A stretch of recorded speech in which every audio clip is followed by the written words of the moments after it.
The tragic death of Philip Bassini would no doubt be accepted as an accident, almost certainly by the coroner, and without any doubt by the Forsyte family.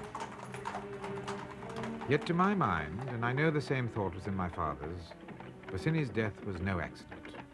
The Forsytes had surely killed him. And why not, they might well ask. The poor buccaneer had threatened their most valuable possessions, their money and the sanctity of the hearth. Retribution, they'd call it, upon Bassini, upon Irene, who had dared to fall in love, even upon June, for bringing him into the family circle. Who's going to tell her? June? Yes. I can't bear the thought of it. He was everything to her. I think Helene might, Father. What? Yes, just after you left Stanhope Gate, the inspector appeared on the doorstep. He told us both the news. I was going to fetch you at once, but we went inside first for a moment. June was upstairs dressing. Helene thought that if she came down before we got back, well, the news might come more easily from another woman. Might. And be grateful if she has.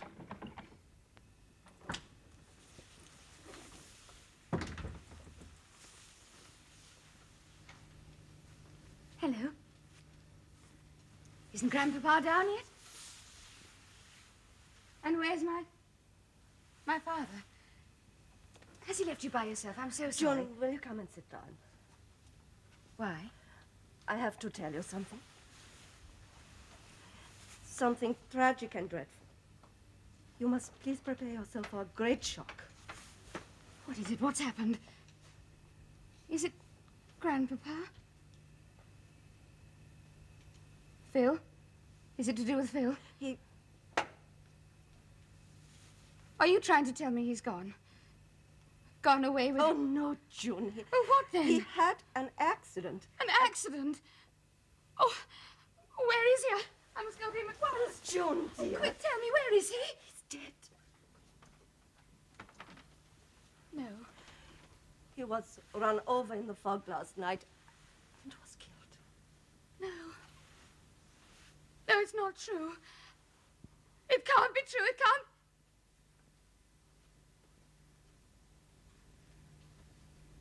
But it is, isn't it? Sure. Well... Joe, I don't think you can be much help to June, but... What? I'm thinking of that poor girl, Irene. If she hasn't heard already, Soames will tell her. Unless I'm mistaken, he won't be too squeamish about it. Someone ought to go there. Tell her if you see her that I'll do anything I can. London architect killed in fog. All the news, all the latest. Horrible accident. London architect killed in fog. Paper, sir. Horrible accident. London architect killed in fog. Look, here's half a crown. Go somewhere else. Well, Governor, this is me beat. 2 half crowns. Now go.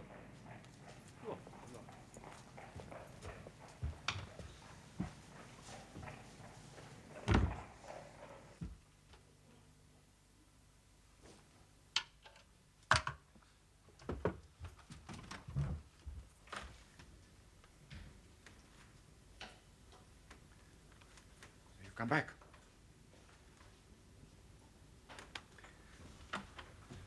Why are you sitting here in the dark? I suppose you've seen this. You know he's dead. That's why you've come back.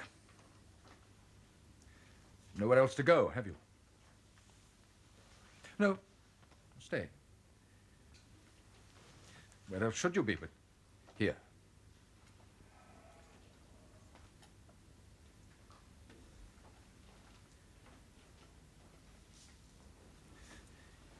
He was your lover, wasn't he? Now, don't deny it. I know now. I know for certain. I don't deny anything. Why? I don't understand. Why? I'm a human being. I'm a man. I love you. You think you know what that word means? Yes. You really think you know? I think so. I've been good to you. Tried to be. You had everything you want. Except one thing. Oh, one thing. This freedom you talk about, I suppose. But we can't all be free to do exactly as we like. And if we were, what sort of world do you think we'd live in? There'd be no order, no rules, no settled society. The morals of the hen run. Anarchy. Is that what you want? Is that the way you think we should behave, like animals? Is that your idea of marriage, that you should give yourself to any man that takes your fancy? Do you want to live like a whore? No, stay, you'll hear me out. Very well, since it's for the last time. But if I were what you called me, you would have no cause for complaint, because you've tried to buy me with your money and your position and with your love. Yes, you have loved me, and I believe you still do in your way, but none of it. Nothing you can offer is as much to me as one touch of his hand. Well, that's the freedom I ask for, Soames, the freedom to love once, just once and forever. But you denied me that because love to you is greed and a lust for possession, for ownership. I was speaking of marriage. Yes, I and know. And marriage is a contract freely entered into with rights and obligations on both sides. Our marriage is over. No!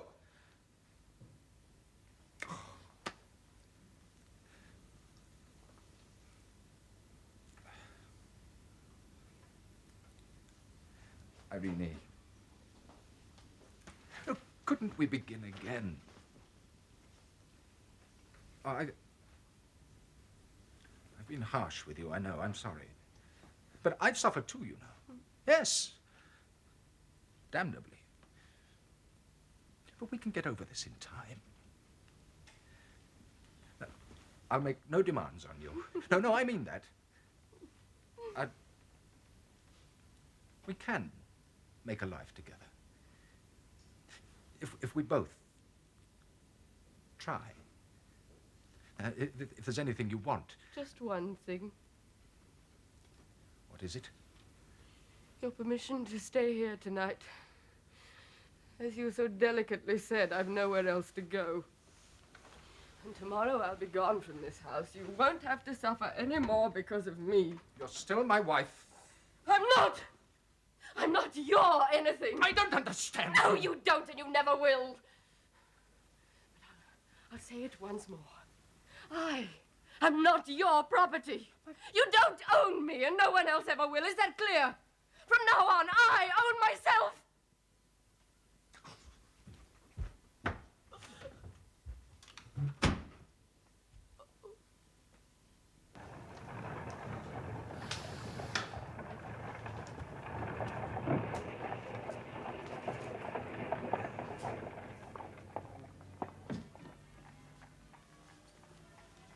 Yes. Yeah, cabby. Wait for me, please.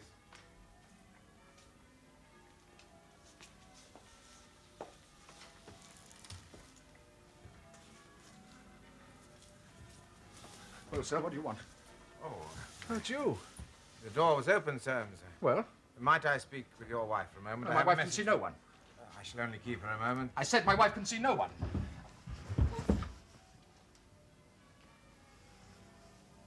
This is my house. I manage my own affairs. I've told you before, and I tell you again, we are not at home. Well, I don't know. Aren't you a parfit? Shan't want anything more. You can go to bed. I'll lock up. It's Joe, Father. Ah, there you are.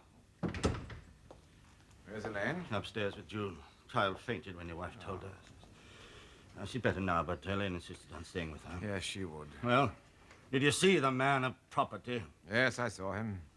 And I saw his wife just for a moment. Father? These are mine. I didn't know. Yeah, I picked them up from time to time. Reasonable figure, too. You don't charge much for your work. I charge what I can get. I notice you haven't hung them anywhere. Well, no, I was...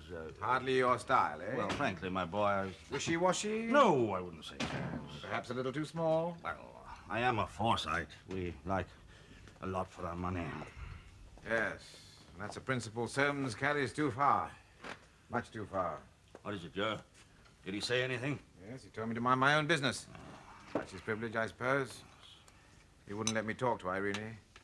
I saw her, just for an instant. She only half saw me. I think for a moment she believed she was seeing a miracle. Young Bassini had come back from the dead. Then she understood.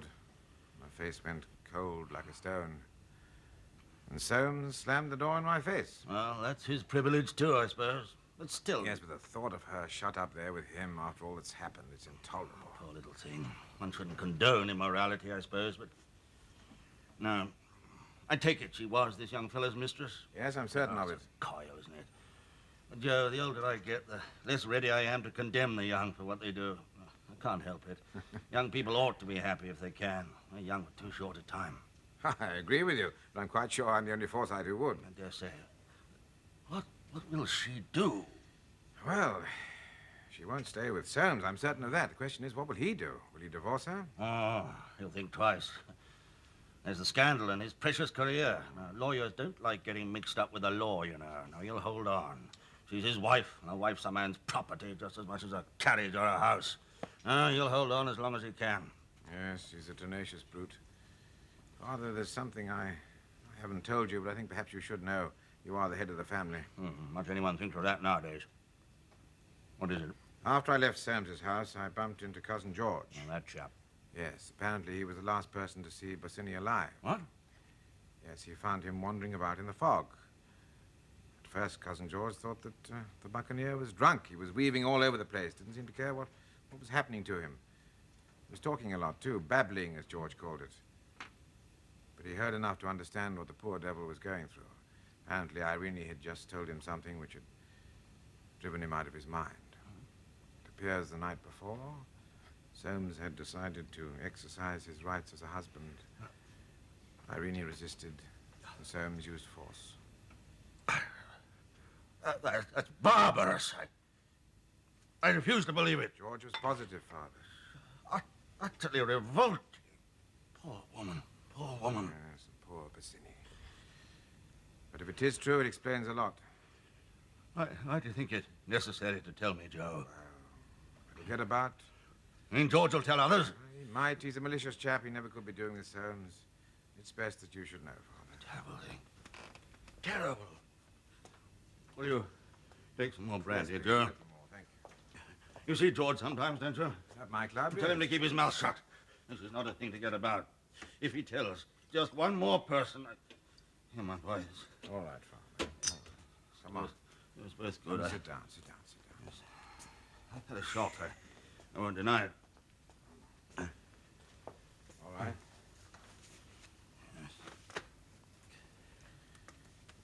You see a house in a fashionable square. Trim, elegant, distinguished. And the family who live there equally so. Suddenly, you catch a glimpse of the reality behind the facade. And for a moment, just a moment, you're aware of violence, desperation, wild passion.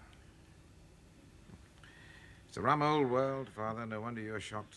That's as may be, but none of us eager to leave it, are we? No, I suppose Go on wanting things. With one foot in the grave, we'll want something, I shouldn't wonder. Joe, this business has helped me to make up my mind. I'm too old. Oh, nonsense. For London, I mean. All this noise you. and rushing about. No, I shall resign all my boards and sell this great barrack of a place. Huh? What then? Robin Hill. What? Bassini's place? Soames's house? I believe he'll sell. James thinks so, and I'll buy. If the price is right. But only on one condition. And what's that? That you come too. You and your wife and the children. Well, I should like it, of course, but I can't answer for Elaine. I dare say we shall get on. What about June? Oh, well, after this, we may have to make other arrangements for June. But what about you? You agree? Well, I'll put it to Elaine, of course. I think she must be glad for the children's sake, but, well, you know how unpredictable she can be. She worries too much, and she's too thin, that's all. Well, Father, if Elaine agrees, I agree with all my heart. Good, good. Well, come and see me tomorrow when you've talked it over, eh?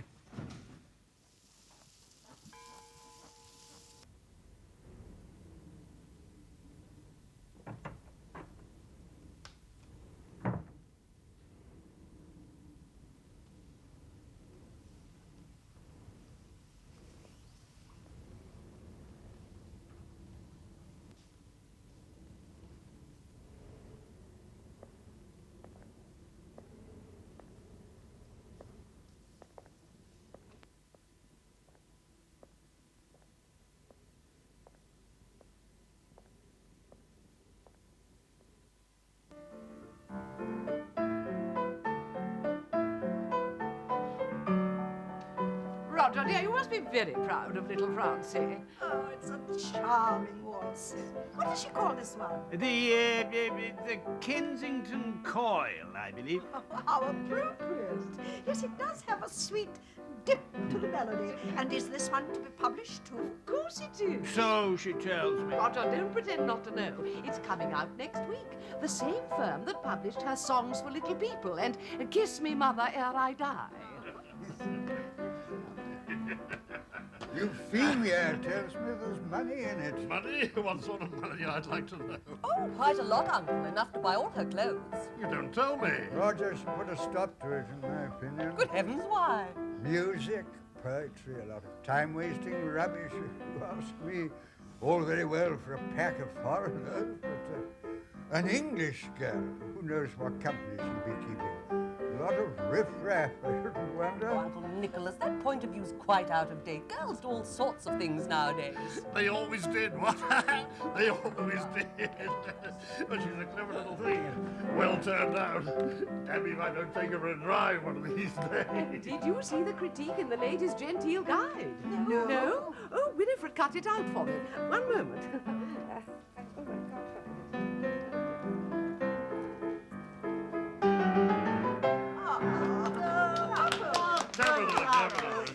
Thank you, my dear. That was very nice. Thank you, Aunt Julie. Well done, Francie. I wish I had your talent. Now, do you think it will sell? Smith and Latchmore think so. I made them raise my royalties for it. Raise your royalties? If you don't, I said, I shall take my immortal works elsewhere. That's Somehow, Roger, I can't help regretting that Francie doesn't compose classical music. She did once. Really? A violin sonata, she called it, or some such nonsense. Didn't sell 30 copies. Ah, here it is. Now, listen, everybody. We have pleasure in noticing the latest of Miss Francie Forsyte's spirited ditties, entitled Grandma's Poetry.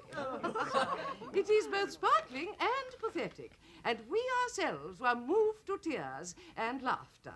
Miss Forsyte should go far. There. Don't go too far, dear.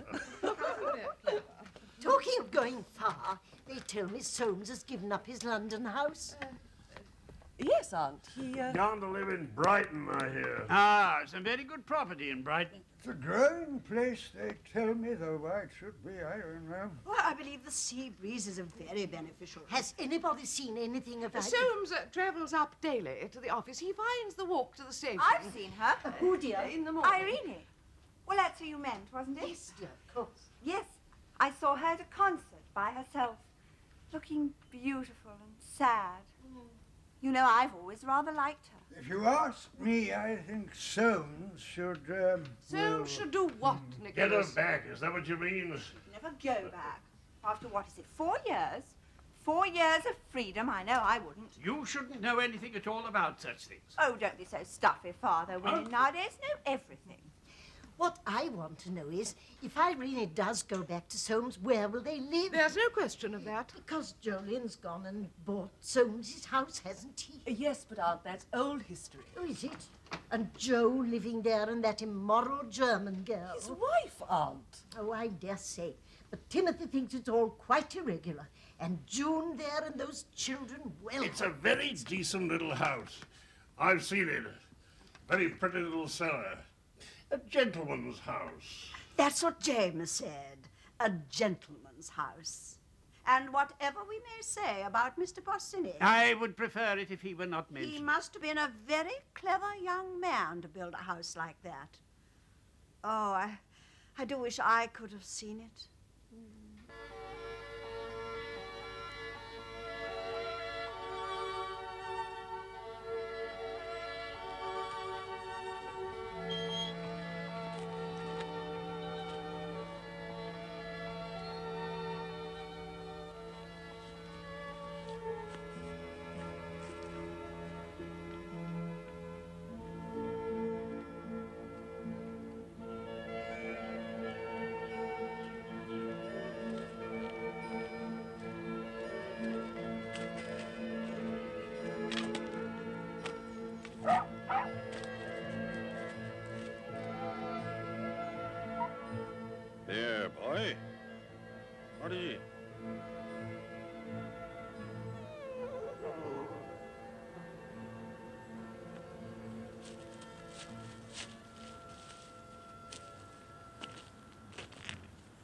don't let that dog touch your frock. He's got wet paws. Here, boy. I don't mind. What's his name? Balthazar. Don't ask me why. They've all gone to Spain. I'm alone. Would you care to come up to the house?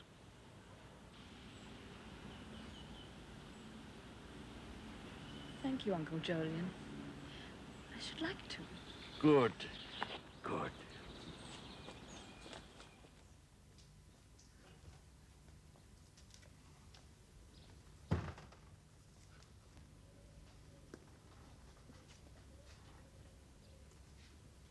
I dare say it's not quite as you remember it. My son's a painter, you know. He's got a French taste in things. Not mine, but there, the place will belong to him when I'm gone. It's elegant. You'll stay to dinner. It's a lonely business, eating all by yourself. You said they were all away. In Spain. Joe had always wanted to paint there, and Elaine needed a holiday. She worries, you know, and she's not been well. June decided to go with them, so all I have left is little Holly. Isn't there a grandson? Oh, yes, Jolly. He's a fine little chap. He's at school. First year at Harrow. Ah, Mademoiselle. How is she? Very well now, I think. Good, good. I believe she sleeps now. Holly's been upset. Too many strawberries, eh, Mademoiselle? No, sir. May I introduce Mademoiselle Bose, Holly's governess. Mademoiselle, this is my niece. How do you do, mademoiselle? My name is Mrs. Heron. Enchantée, madame. Now, Mademoiselle, Mrs. Heron is dining with me. Will you take her up to Miss June's room and see she has hot water and so on? Certainly, sir. Dinner is in half an hour. A sharp change. Please come with me, madame. Thank you.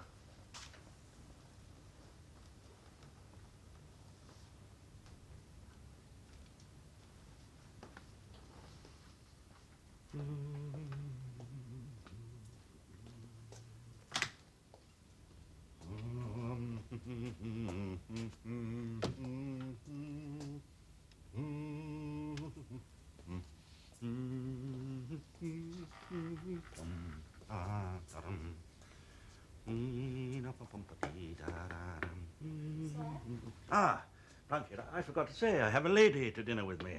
Tell cook to do something extra. Very good, sir. And Plunkett, one more thing. Go down to the cellar. Turn right inside the door. First bin on your right, you'll find 14 bottles of hock.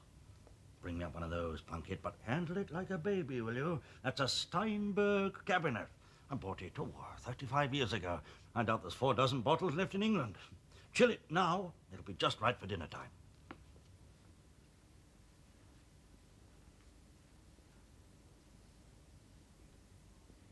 Thank you. We'll take a coffee in the drawing room. Very good, sir. Glass of port? I'd rather just finish this, if I may. It's a superb wine. I wouldn't give it to everybody. Can't you? Tell me, where are you living now? Chelsea. I have a little flat there. You're alone? Quite alone. What do you do all day? Teach music. I have another interest, too. Work is nothing like it, is there? I don't do any now. I'm getting on, you know. What's the other interest? Trying to help women who've come to grief. To grief? Lord. I see. What can you do for them? Not much. I've no money to spare, but I belong to a society. Well, just a few of us. We do what we can. How do you find them? Through the hospitals. Hospitals? It's a sad, terrible business. What hurts chiefly is that once they were all children. Pretty children, too, most of them. I don't know how you... I can't bear to think about it. Perhaps I shouldn't have mentioned it. No. These things do exist alongside our comfortable world. My comfortable world. Good to be reminded of them from time to time. Shall we go into the drawing room?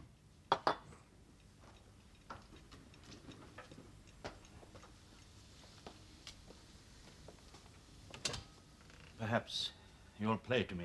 I should like to. I'll join you in a moment when I've found a cigar.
there anything you'd especially like to hear?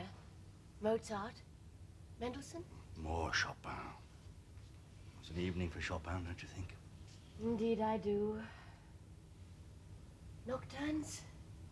Preludes? Yes. But come and have a coffee and some cognac to go with it. Oh, no cognac, thank you, and no coffee. But I'll pour some for you. Thank you. Without cream, please. Does this annoy you? On the contrary. The curious thing, strong cigars and Wagner's music seem to go together, and I never could abide either. Now, as I get older, Beethoven, Mozart, of course. Handel, yes, Schubert, but above all, Chopin. That seems strange to you? Sentimental? No, he was not sentimental. He loved beauty.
Beautiful.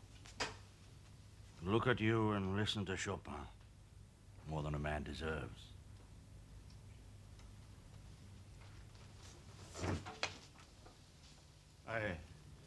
I've said something to upset you. Yeah, my love. No.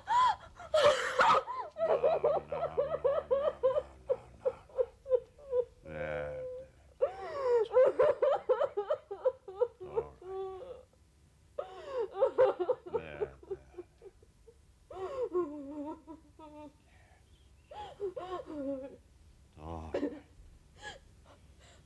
All over now. I'm sorry. Oh, forgive me. Forgive me. I must come again. Come to lunch. You'll meet Holly. She's a dear little thing.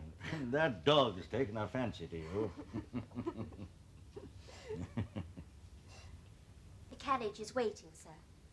Thank you. He'll get you back to town in an hour or so. Here, this is for your protégés. £50? Oh, how kind you No, are. rubbish. Say no more. Very well.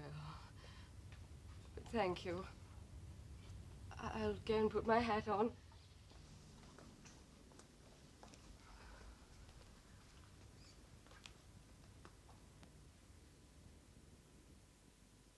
Tous les 3 ans, Jean et Jeannette passent les grandes vacances en France. Point.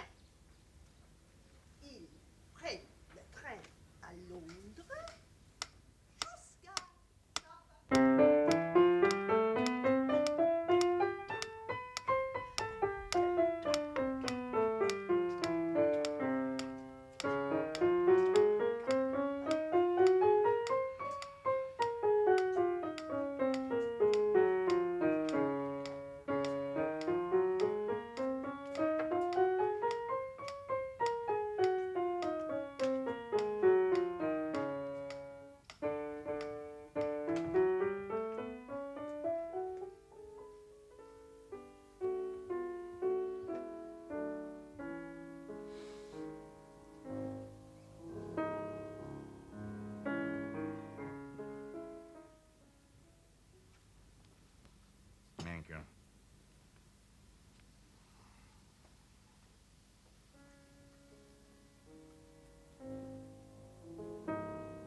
Plunkett. Yes, sir.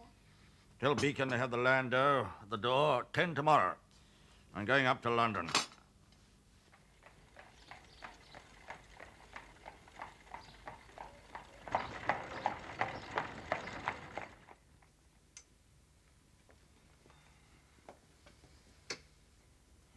Come in, Uncle Jolyon.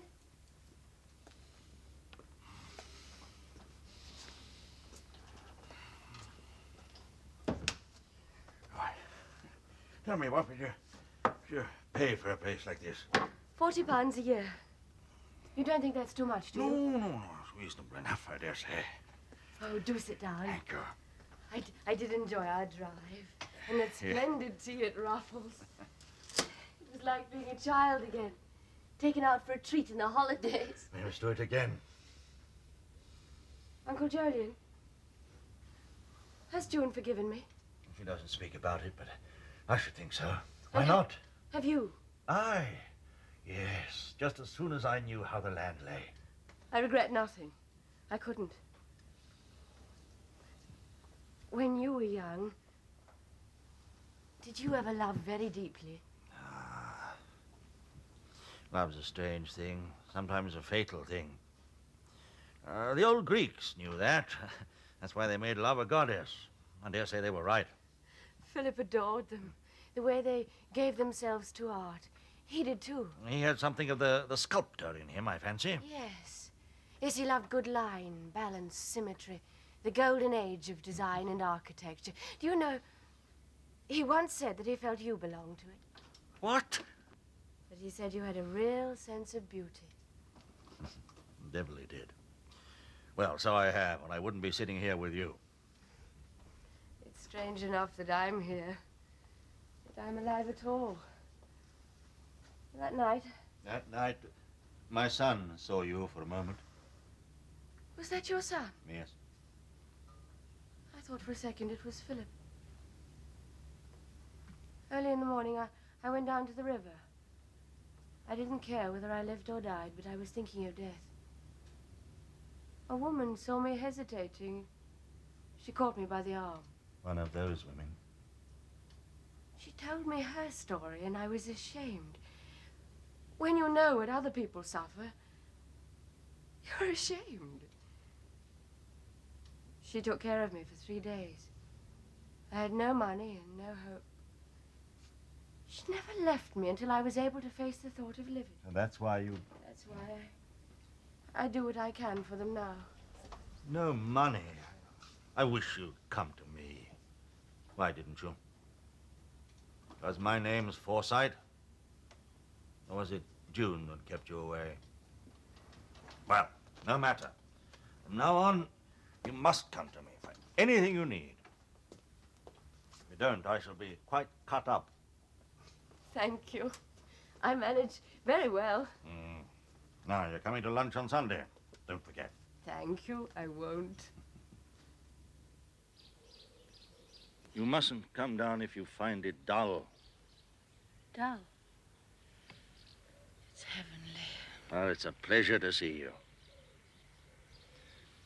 Little Holly's face is the only one here I care to look at, except yours. And that's not humbug. I never told a woman I admired her when I didn't. Except my wife in the old days. When Holly marries, I shan't be here to see it. Don't like to think of her being hurt. That dog will scratch.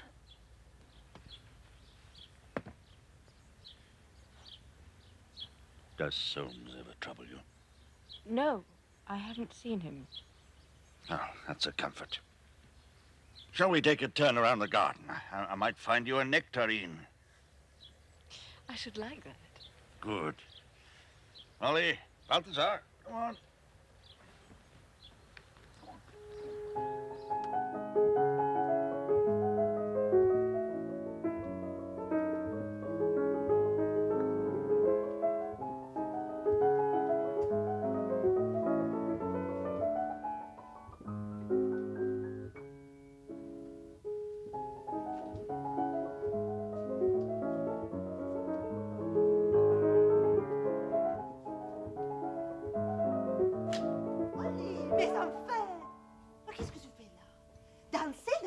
wish to dance on Sundays.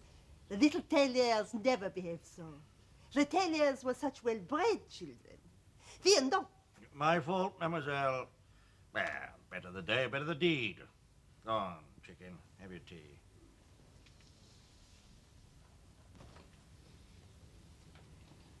We have shocked Mademoiselle. She's a thin, rum little soul. As for the tailor... A little priggish. Holly hates him. The tailor are constantly held up as an example. It gives a dreadful feeling of inferiority. And in Mademoiselle's next place, she'll frighten her pupils with the virtues of the little Forsytes. I dare say. But Holly's musical, I think.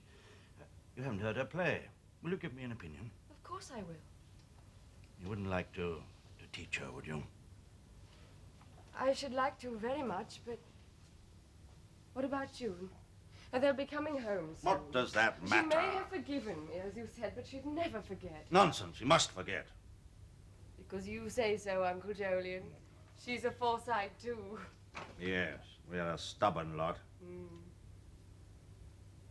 Oh, it's so hard to refuse you when you've been so kind to me. Then you'll come. Twice a week, until your family returns. Then we'll see.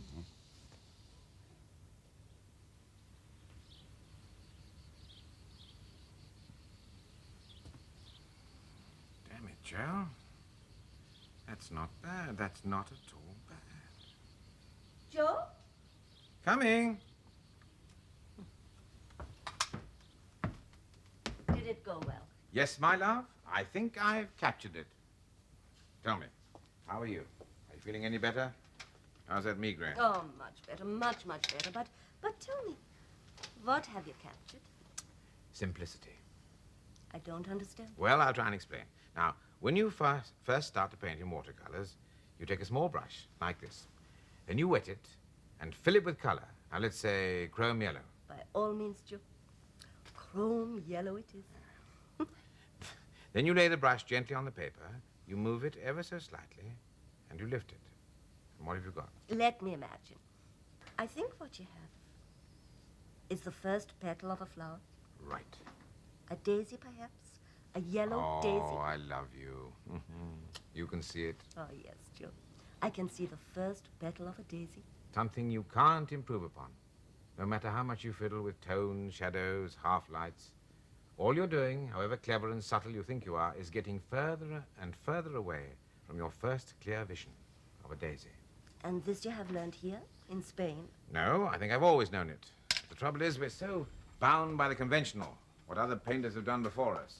Oh, very well, of course, but the academics and teachers lay down as rules what should only be guidelines. But here, in this Spanish light, where the colors are harsh and the shadows solid... You see clearly? Yes, I think so. For the first time in my life. And will you wish to stay here? Oh, of course not. If it's real, this way of looking at things, then it must be just as real in England as it is out here. Anyway, I have to find out. I'm glad, Joe. I pine a little for England. We shall go home next week. Letters for us all. Ah. A batch for you, Father. Thank you. One for me, from Grandpapa, and one for you, Elaine. Are you better? Oh, yes, thank you, yes. Oh, this is from Holly.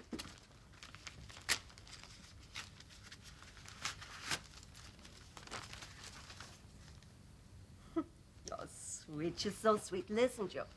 Balthazar always comes when we pick strawberries, but he won't eat any. He thinks we're rabbiting and gets very cross, like Mamselle. She is being very tiresome, but she doesn't mean it. Balthazar and Grandpapa send their love. I've got a new music teacher. She is beautiful and isn't a bit cross and gives me pieces to play, not these stupid scales. All the time. Oh, all the time. She and Grandpapa go to concerts sometimes and she plays me the music they've heard. She's not our real aunt, Grandpapa says. Real aunt? But I'm allowed to call her Aunt Irene. Irene?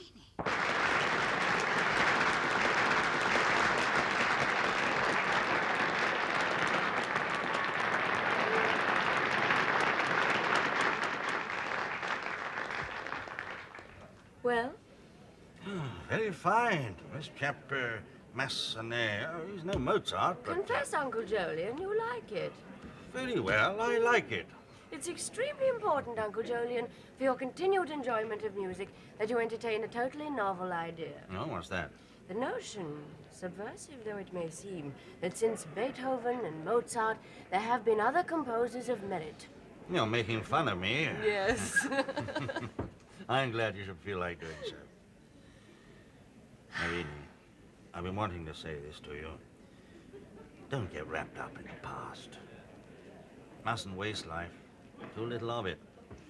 When you get to be an old chap like me, you know what you've missed because you've been cautious all your days. Too cautious to take what life offers. I have accepted it. You know I've accepted it. Yes, you have, but you're still young. Go on accepting it. Of all the Forsytes I've met, you are the most unpredictable. Not met my son, have you? Don't know my boy Joe. I've had our differences, but looking back, I have to admit that he's been right. Yes, on the whole, he's been right. I put off telling you this. I won't deny it. They're coming back. Next Monday. June 2. Yes, but this must make no difference. Holly must still have her lessons. You will still come down. Uncle Jolyon. Dear Uncle Jolyon, you know it's impossible. There can be no more lessons. No more operas. No more visits to Robin Hill.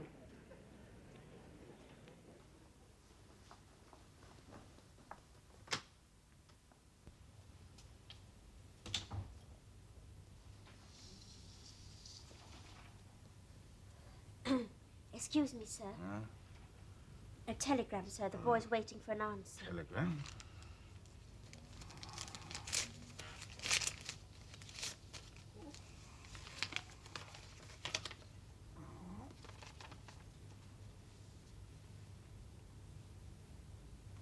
No answer.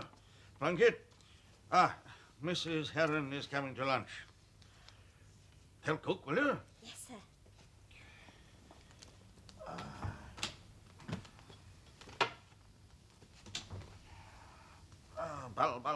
Balthazar!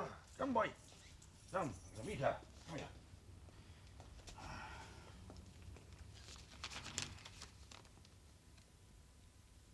Your letter received. Will be with you 12:30 this morning. Love, Irene.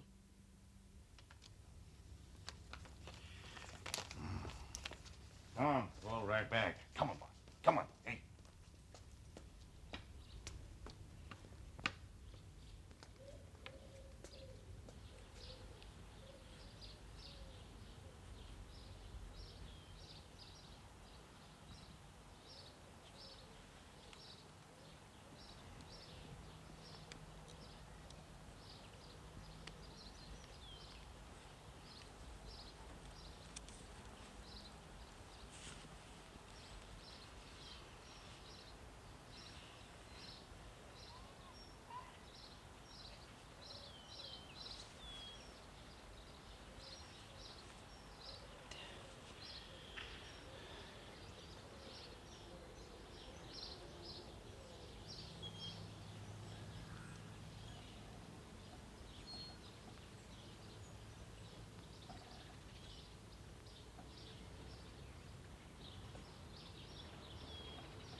To my granddaughter, June Forsyte, £50,000 in trust, the income to be hers entirely, free of legacy duty, and if she marries, to be held in trust for her heirs, and so on and so forth. And to my beloved niece, Irene Forsyte, born Irene Heron, by which name she is now known, I leave the sum of £15,000.